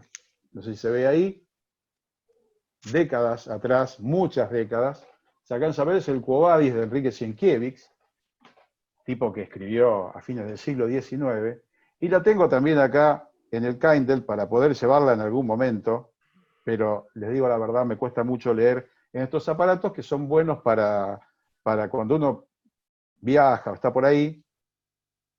El mismo Quo Vadis, lástima que el Kindle siempre en blanco y negro, siempre en una cosa... Gustavo, interesantísimo tu relato, como los dos anteriores, la verdad que es un gusto escucharlos, y un agradecimiento de vuelta por estar acá y por compartir con nosotros estas experiencias tan personales. Tenemos un problema de tiempo que a las 21 nos sacan del Zoom porque viene otra actividad del colegio. Este es el Zoom del colegio, y a las 21 nos van a cortar, y son 46. Así que nosotros teníamos previsto preguntas, me parece que en vez de preguntas haríamos directamente el sorteo. Nosotros vamos a seguir organizando actividades, y la verdad que, bueno, agradecerles a todos los que participaron como asistentes, y desde ya nuestro mayor agradecimiento a los panelistas por ser tan generosos en compartir con nosotros sus recorridos personales que a todos nos inspiran.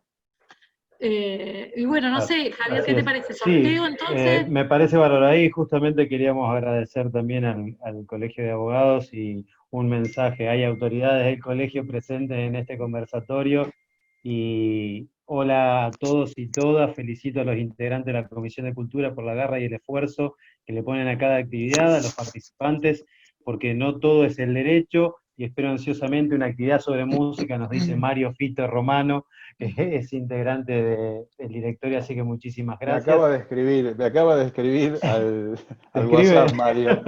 Sí, acá tengo un mensaje. Él es un muy buen músico, yo no sé si él va a decir que no, pero es un muy buen músico, así que... Sí, porque guitarrea, toca la guitarra bien, sí. Guitarrea muy bien.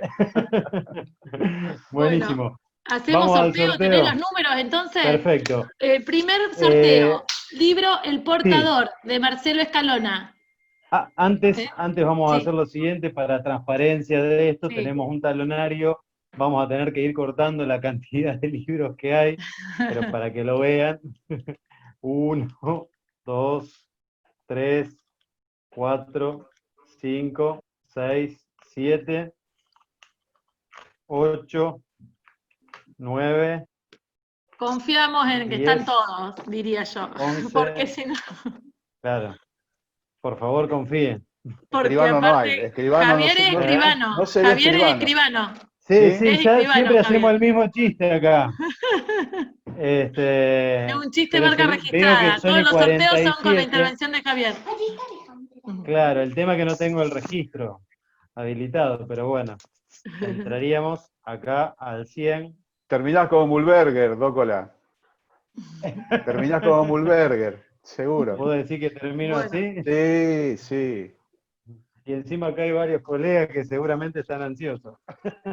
Mientras ningún abogado impugne el sorteo, estamos bien. Porque viste cómo son los abogados también, ¿eh? Acá están los 100 numeritos. Vamos con el primero, Lu. Vamos, primero, El Portador. Dale. De Marcelo Escalona. El Portador. Donación de Homo Sapiens. Ahí tienen cada uno el número asignado. El 9. 9. Ahí se ve bien. Según los registros sería... Mercedes Beltrán, dice, estás señalando. Sí, puede ser. Había 2 9 igual y después lo tuvieron que corregir. Pero creo que quedó Mercedes. Bueno, eso después lo vamos viendo en lo que está acá. Segundo, el libro de Mercedes Mati. Gustavo Vera. Para que ahí nos dijo Matías. Ahí va. Muerte en la Curia. Mercedes Beltrán.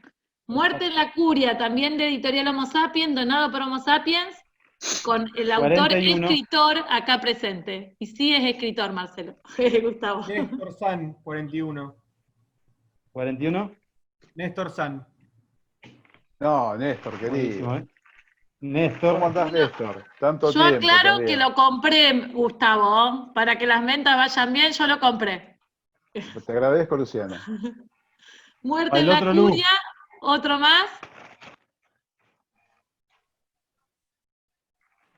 también de Gustavo. 85. No llegamos a 85, ¿eh? Ah, entonces ¿Lo otro. llegamos? Sacamos Bien, otro. sacamos. Acá estaban los 100 que estaban Claro. en el... Qué placer, Gustavo, qué placer. Néstor querido, ¿cómo andás? Ah, Tanto 83 tiempo. tampoco. Qué Tampoco. alegría verlo. ¿A qué número llegamos, Mati, para El saberlo? 70. ¿Al 70. 70? Algunos no se anotaron para el sorteo, se lo perdieron.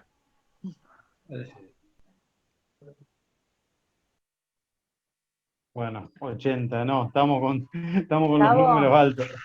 Gustavo, Claro, sí. A ver, ¿cómo anda? Qué alegría Bien, verte. tanto 18. tiempo. 18 de diciembre presenté mi primer libro, Mira. yo también. Y 18 el número que acaba de 18. salir. No, Coincidencia. hay que jugarlo. Acaba de salir el 18. ¿Vieron? Están ¿Viste? cerrados. Me Bueno, impresiona esas entonces cosas. 18 es el segundo 18. libro, Muerte en la Curia, de Gustavo. Se fue No, el me 18. jodés. A ver. Ahora es No juegues con gitanas, de Rafael y Elpi. También donación de Homo Sapiens. No juegues con Ahí gitanas. va. Gitanas. Ahí va. Sí. El 7. El 7. Raúl Aguirre. Perfecto, Raúl Aguirre. Bueno, y después tenemos los dos libros de Sarah Mulligan. Ahí los muestra. Sorteamos ahora el primero. Ahí va. Al el agua primero. patos. Al agua patos. 68. Marcela Lozano. Bien. Marcela, mira. Espero que Bueno. te guste, Marcela. Ahora el segundo libro, Bernardita la estrellita. Bernardita la estrellita. No, 81. Gracioso en este Este no ámbito. está. 18 al revés. ¿Vieron? Wow. 81. Seguimos ¿Viste? con el 18 Sigue ahí que el nos 18 persigue a dando Gustavo y a vueltas. Carolina. Tremendo. Vamos, Gustavo. Bueno, El gracias. otro. Es el A ver. 9. Es el ¿Qué haces, 9. Marcela? 67. Marcela. Bien. Susana Meroy. Gustavo, una sorpresa verte acá. ¿Cómo andás, Marcela? Bien, ¿vos? ¿Quién ganó la Me estrellita? alegro mucho. Ahora sorteamos, 67. Gustavo, perdón. nos quedan los dos libros que donó Marcelo Escalona, que es una antología del taller de la clase inclinada. No tengo yo físicamente el libro, pero son dos libros con esas características. Entonces, a ver para quién es. No, 82 otra vez. Los No. números altos los corremos. Veo un poco claro el sorteo. No lo veo Eso que hay muy. escribanos, 13. 13, No veo uy. muy. Ahí El está. chico Mati que está acá es escribano, por ejemplo. 13. Mati. ¿Quién Mati te es guarda? ¿verdad? No, No. Mati, miembro de la abogado, comisión. así que no puedo dar fe. Solo le fe. le pone voluntad, como todos acá. No puedo dar fe. Somos un gran grupo voluntarioso. Sí, el problema es que el tesorero del colegio, me preocupa el tesorero del colegio. Me preocupa, sigue escribiendo, sigue mandando cosas acá. ¿Cuál otro libro, Lu? Otro de las antologías donada por Marcelo Escalona, Taller de la calle Ahí inclinada, va. con autores como el de Hapkin y otros autores de Rosario. 17. Karina 17. Guadagnini.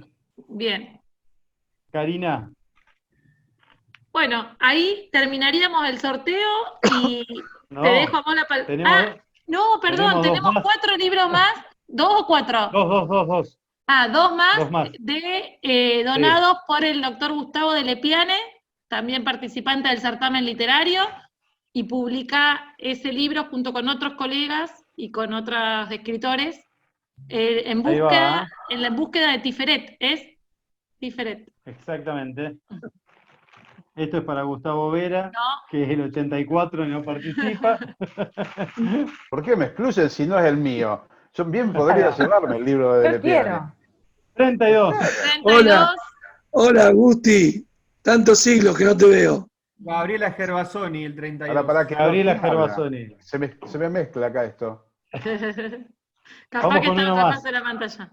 Uno más. No, a ver, Uno a más. ver. Bueno. ¿Quién es de Lepiane? Sí, de Lepiane te hablaba. 69. Cuando me tenés que regalar un libro de Lepiane. Carmen Benítez. Urgente, urgente. ¿Quién? Bueno, Carmen Benítez. Carmen Vos me tenés Benítez. que regalar el tuyo. ¿Cómo no? ¿Cómo no? Bueno, las Una palabras sorpresa de verte cierre. acá. Tantos años. Es Javier, a tu cierto. cargo las palabras de cierre. Sí, nos quedan pocos minutitos. Nuevamente renovar el agradecimiento a cada uno de los panelistas por compartir esta tarde de encuentros, también a todos los asistentes, porque la verdad que ha sido una convocatoria nuevamente exitosa, llegar al límite y mucha gente que nos está escribiendo de que quedó afuera, así que seguramente serán convocados para el ciclo que estamos pensando relacionado a la literatura. Y bueno, no sé, Luciana, si vos querés agregar algo más. Sí, estaría bueno que cada uno de ustedes que tiene alguna inquietud para poder llevar adelante o alguna iniciativa desde la Comisión de Cultura del Colegio de Abogados, nos escriba a cultura.colabro@gmail.com. Así, bueno, podemos sí comenzar a andar otros desafíos. Así que de mi parte, volver a agradecerles y nos vemos en la próxima. Lo mismo, agradecimiento a los panelistas, muchas gracias por participar, por haber destinado su tiempo en compartir este encuentro con nosotros y a todos los asistentes por interesarse en participar del encuentro. Gracias. Gracias a ustedes. Gracias a todos. Muy Saludos a todos. Muchas gracias. Gracias, chicos. Un placer. Gracias, Gustavo. Gracias, Marcelo. Hasta la próxima. Gracias, Sara. Chao, chicos. Gracias, amores. Un placer. Gracias, Pau. Gracias, Lu. Javier. Chao. Chao, chao.